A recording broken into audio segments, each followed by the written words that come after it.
I used to believe that if you go to enough trade shows, they'll all start to blend together.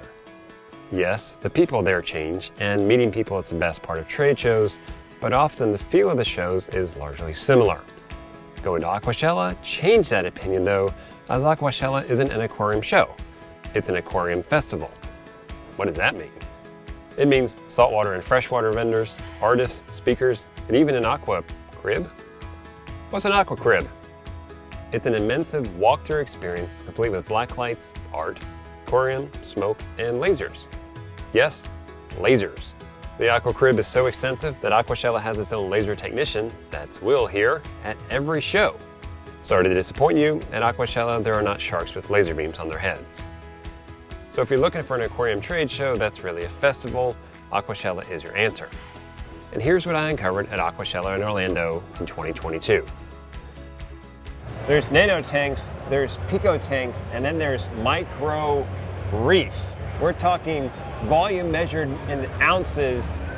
Talk me through these two things. So this is my micro reef tank. This setup consists of a whole all-in-one setup with your sump filtration and your display tank. Okay, ounces is like half a gallon? Yeah, so we're looking at 0.25 gallons, 28 ounces in the display, and 12 ounces in the sump. And it has an overflow and a sump, all in 0.25 gallons. Yep, whole setup.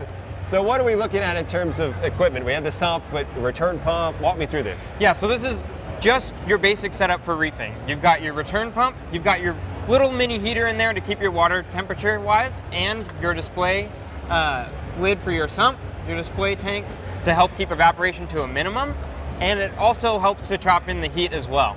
Because you don't need a lid for the fish because you're not putting fish in this. Definitely not. This is not necessarily a fish system. This is more for having little micro inverts and nano corals, things like that. Okay, do the lights come with it? Yeah, so this comes full setup with your light. This is a 10-watt LED light.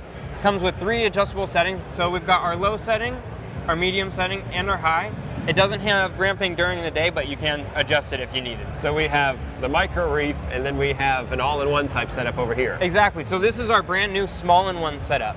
This setup consists of an all-in-one tank with your little media basket and return pump as well. And how many ounces? So this is going to be exactly a gallon here. So this one we're stepping up our game, getting into the gallon range. It's 4 times as big as that one. Correct. We've got a little bit more footprint as well. And again though, you got a light, you got a lid. Yep. And everything you need. Exactly. It comes with the light and the lid. It also comes with a 3-stage media basket, which helps to clean up any open detritus through your mechanical filtration. You can put a little bit of biological filtration as well as chemical in there. So how did you decide to go micro reef? So I love taking things to the minimalist scale as possible and still making them usable. Something about having a very small system that is still actually able to successfully run piqued my interest more than anything else. I have a bigger Red Sea tank at home, and I love that setup, but I spend more time deciding that I want to play around with things and tinker, and the ability to do it on such a small scale just intrigues me much more. So a water change on this happens like that. You don't necessarily even have to test. Just exactly. Do a water change every 2 days? So every week I do a water change for my display tank, and I literally dump everything out and take this setup and just dip it right in my tank and I'm done. That's you dip the tank in another tank to do a water change. No one except who has the micro reef can claim that one. That's fantastic. All right, I got to get one of these and set this thing up because no one can say that this is going to be high maintenance. Awesome, good work. Thank you very much. Aquashella is a big show, festival, and when you go, make sure you look for the small stuff as you may find a diamond in the rough. Sarah makes filter media, but they have a filter media that I totally overlooked till now, but it caught my eye. Check this out. This is Sarah Crystal Clear. Now what's different about this stuff is, well, one, it's green, but it goes down to 10 micron filtration. So you can take these balls, you can take them out of this bag, put them in your filter cups, put them in your filter socks, and it's gonna give you really fine filtration. Now, some of you might be saying, well, 10 micron, that means it's gonna clog up quickly. True, but you can use that if you're having a bacteria bloom, you wanna filter it out. Then, grab the ball, rinse it under tap water, rinse this thing out, and you can reuse this tons and tons of times. Ken at Saltwater is telling me some of you are reusing this 100 times and it still works great. So again, this is crystal clear from Sarah. Great way to provide really small filtration, a reusable, easy to clean package. I'm not worried about washing filter socks. Put this in your sock or your filter cup, easily grab the balls, rinse them out, and reuse them again. So I'm gonna give this a whirl for super fine filtration that's reusable and easy to clean. A lot of people go to Aquashella to purchase coral, and some of it you can ask for by name, but not for this guy, and for good reason. The name game is fierce in the reefing hobby, but I'm here with Chris. You say, your wholesale corals, forget it, no name game.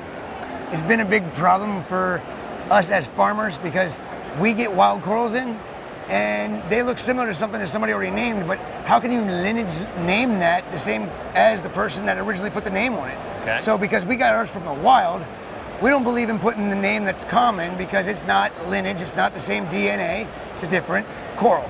So we put our names on the corals. It's something that we feel is very important to know the lineage, not just put a name on it for the sake of marketing, because that's all it really is, in my opinion. And it makes it difficult for us as wholesalers to even sell stuff sometimes because, well, that's Holy Grail Micromucil. Yes, that is ACI's Holy Grail Micromucil. We got that from the original person that sent it into the United States, so we'll call it that. But this one here's Fascination Phovites. No, it's not, because I didn't get it from Joe Caprata over at Unique Corals. Right. I got it from the wild. So if that was something that was more addressed in the industry, I think it'd make it a little bit easier. And the names do make it kind of difficult when you break it all down because nobody knows what the coral really is, And I think it's very important to understand what you actually have in your aquarium, not just some common name. What species is it? What genus is it? And if people educate themselves more on that, it brings more awareness to what we actually have, and we've got something special. So then if I buy an ACI Acropora, what's it going to be called? I don't know yet. I have one called AJ the Acro because one of my employees liked it. He's like, dude, this is an awesome acro. He's like, when we release it, what are you going to call it? I'm like, AJ the Acro. If we have an 8-can Echinata, I'm like, one day I'm like, Eric the Echinata. And my guys were like, what is that? I'm like, it's just a name, right? Right. It's just a name, but guess what? You know what you actually have. Right. You know what species that coral is. Okay. But a newbie coming in that doesn't have all of that knowledge needs to absorb that stuff, because if they don't, what really is the meaning behind it? We don't have enough people educating about the actual coral itself. There's too much marketing. And marketing doesn't mean you know what the coral is, species-wise. If you know what it is and you can still market it, I think that's super important, because then you're getting the education that is lacking in this industry. And the more people that know more about it, the longer the industry will be around, in my opinion. But I'm just the guy that loves what I do, and I think it's the way it should be done, so people can adopt it or not. Well, thanks, Chris, for doing that and educating people. That's a fun way to do it, through the name. Definitely. And I got to grab a list and see what you have out there, man. Hey, man, thanks for stopping by the booth. Festivals are meant to be a gathering place where people come together.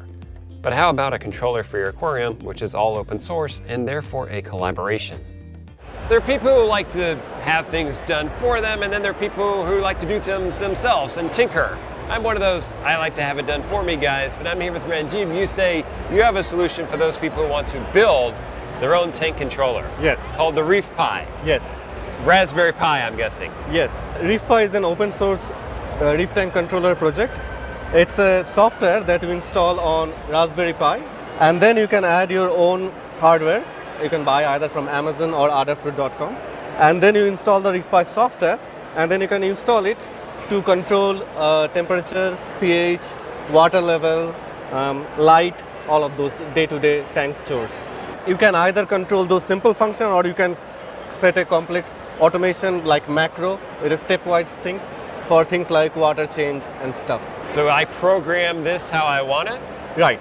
So did you write the software for the operating system? Yes. Okay. I write the software, and I also did the initial hardware specification, which is the open source hardware, all of these parts.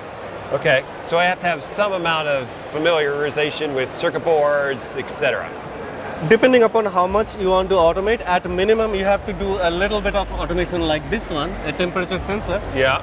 which does not require much circuit. It's just a plug and play, and you can take an off-the-shelf power strip, like in this case TP-Link Casa. Yeah. But for something little bit more complex, for example Kessil light controller, this is the circuit involved. For that you need a nominal amount of soldering or electronic circuit. Okay. Adafruit.com has a very good tutorial on how to get started on that. So if someone wanted to become a DIYer, there's some information on how to do this This yourself. is a perfect project Okay. to combine your hobby with some electronics learning. Okay. So it's a good STEM project in that way. What's the risk of frying your tank because you wired something wrong? There are always chances that things can be wrong, but when you are building it in particular, when the first time it works, that is the time you test it. And once it works, it's kind of works. Unlike, it's not a hardware. In software and electronics, once it is the initial things are tested, Yeah. it's generally fine. But other than that, the software itself has a lot of safety measures. Okay. You can say that if things go wrong, send me an alert and disable stuff. So we have those safety nets in So place. we'll send you alert, email, text. It will send you an email or text. It can also stop the things. And you can also have multiple sensors Okay. for a fail-safe mechanism. And then you have dosing pumps as well. Yes, these are the 3D printed dosing pumps that you can build, and you Okay. can connect with Reef-pi. And it looks like having a 3D printer may help you for making housings. Tremendously. Not only you can do the housings, but also things like light fixtures and anything you like actually. So if I have no electronics experience at all, I failed coding twice in college, what are the chances of me being successful at this? I think you will be, because anyone who has built a tank Yeah. will learn through failures.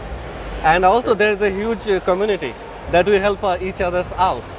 So I think that way you should be. And one of the distinct thing is that building through hands is that you get the feedback mechanism, Right. that it is working or not, unlike pure coding. Right. The coding part is done for you. It's just download and install. It is the electronics part that little bit. The second thing to remember, it is incremental. You take as you go. Okay. So you take the very first step, make sure that an LED blinks. If that works, then you can move forward. So it's more hardware than software because you took care of the software. Yes, that's right. Got it. That's And right. then it's all open source hardware with the Raspberry Pis. Yes. Well, for those of you that want to tinker or learn, here's a way to do it with the reef-pi.com.